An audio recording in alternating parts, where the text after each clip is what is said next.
Hi guys! Magandang araw ulit. Ayan, nakita nyo po yung billing cycle calendar po natin. Ayan, ito po yung kung kailan tayo na-installed. At saka, ito po yung sinusunod natin kung kailan yung mga due date natin. Nakadepende po kung kailan tayo activated at saka installed. Ayan na, ito na yon. Ito na yung maraming nagtatanong. Bakit yung mga billing nila nalilito po sila? Hindi nasusunod daw. Merong nagsabi na bakit nakakabitan kami ng January 1? Dapat billing rin namin February 1. Hindi po. Ito yung sinusundan ni Converge kung kailan kayo installed at saka yun po ang magiging due date nyo. Ayan. Ayan na yun. Halimbawa, halimbawa lang tayo is January. Ayan, January. Yung January na yun hanggang 30 days. 1 to 30 days. Kasi meron kasing buwan na hanggang 31 days. Ayan, i-explain ko na to sa inyo. Ayan. Halimbawa po ay nakakabitan kayo ng January 28. At yung January 28 na yun hanggang 30 days lang siya. So, yung 28, 29, 30. So, meron tayong 3 days na na-consume. Yun po ay tinatawag na prorated bill. Yun po ang araw lang na na-consume nyo po. Kasi, alam ko sa lahat ng nag-apply kay Converge na installed na, nagtaka po kayo bakit meron kayong na-receive na amount na below 500. Na may advance payment naman kayo. Sana naman galing yung below 500 na yon. So, halimbawa po, ang apply nyo po is Plan 1.5. Yung 200 Mbps na yon. So, staggered yung installation fee nyo. So, ibig sabihin 125 per month for 24 months. Staggered po siya. So, yung Plan 1.5 nyo po is magiging 1,625 monthly fix nun. So, after installation, may marireceive kayong amount. Siguro after 3 days, marireceive kayong amount na below 500. Ito po yun. Ito yun. Ito yung billing of cycle. Ito yung prorated bill.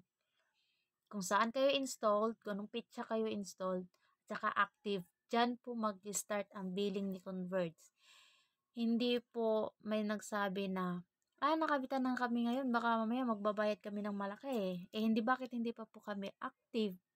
Hindi po yan mag-start ang billing ni Converge once hindi po kayo activated.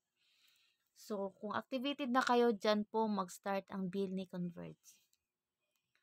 Yun, kabitan kayo ng January 27. Example, nakabitan kayo ng araw na yon, January 27 or 28. Ilagay natin 28. 28, 29, 30, 3 days prorated bill. So, Plan 1.5 ng pili nyo po. So, yung Plan 1.5 na yun, i-divide nyo lang sa 30 days sa isang buwan. So, magiging 50 pesos ang isang araw. So, 3 days, so bali 150 lang. So, yung installation fee nyo po, ang ginawa nyo pong staggered is 125 per month. So, maidagdag sa Plan 1.5 is 125, kaya magiging 1,625 monthly fix. So, yung 1 month advance payment nyo po na binayad nyo nung nagbayad po kayo, nung nakakabitan kayo, 1.5 lang. So, yung 125, mapupunta po yun doon sa prorated bill. May isama po yun ko. 3 days lang yung na-consume nyo po. Yung 125 plus 125 na yon na installation fee plus 150 na 3 days na consume. So, magiging lalabas nyo na bill is 275. Ayun, may marireceive kayong bill nun.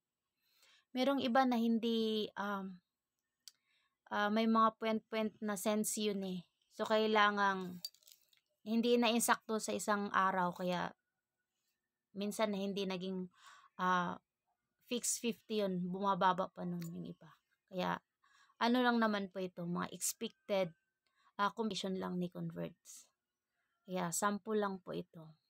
Para makuha nyo po ng base kung bakit sila mayroong na-receive na mga prorated bill. Or may na-receive silang mga amount na hindi nila alam anon kung saan po galing. Kaya ito po yun, i-explain ko na po sa inyo. Ayun, para hindi po kayo masyadong magtaka kung saan galing. Ayan, ito po yung sinusundan na bill. Halimbawa, pasok kayo sa 4th week of the month. Yung sinabi kong installed kayo January 28, 29, 30. 3 days yung prorated bill nyo po at na-consume. Magbibill run po siya ng February 1 to February 30. Ang February ngayon is 28 lang. So, hanggang 28 lang. Doon po yun papasok yung 1 month advance payment nyo po. So, yung 27 to 30, yun po yung prorated bill nyo po. So, magjo-due po ito ng 20. 20, meron na kayong bill. Maaga po mag-send si converts ng bill. So, wag kayong magtaka kung bakit maaga po siyang mag-send ng bill. Baka gulat po kayo. So, kailangan follow na lang po kayo sa mga petsa para po hindi po kayo masyado mabigla. Kakabayad nyo lang ngayon. Kinabukasan, may bill naman for the next month. Ganyan po si Converts. So, kaya lang, kailangan follow lang po kayo sa mga petsa. Meron po yung via email at saka text si Converts sa mga billing nyo po. At saka, yung iba naman hindi nakaka-receive ng email or text. So, kailangan nyo pong pwede kayong tumawag sa Connect to Call ni Converts. Pwede kayong mag-YouTube. Pwede nyo pong isi-search doon about customer service. Marami kayong mga idea doon, ba't nawalan kayo ng internet. Meron doon, may mga tips doon na kaunting baka makatulong sa inyo. Pwede kayong mag-YouTube.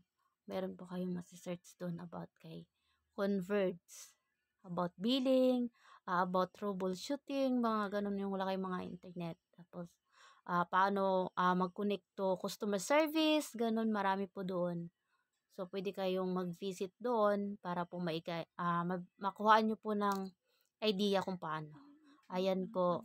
Ito na yon. So, ito na yung billing cycle natin. So, para hindi na kayo masyadong maguguluhan. Ayan, ito yung susundan nyo po ha. Parang hindi kayo masyadong maguguluhan about sa billing nyo po. Ayun. Thank you so much. Next kayo sa video ko about option for payment. Kung saan pwede magbayad si Converts. Ayan, thank you. Have a good day.